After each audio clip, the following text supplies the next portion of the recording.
बंजारे के bell जो फिरा देश विदेश खांद चोर भूज खाते हैं बिन सद्गुरु उपदेश।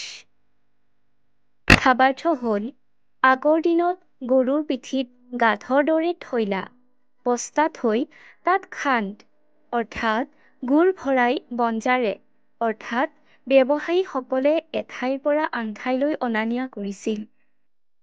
গৰুৰ পিঠিৰ বস্তাত গুড় থাকে, নিজে ফুচি খাইছিল।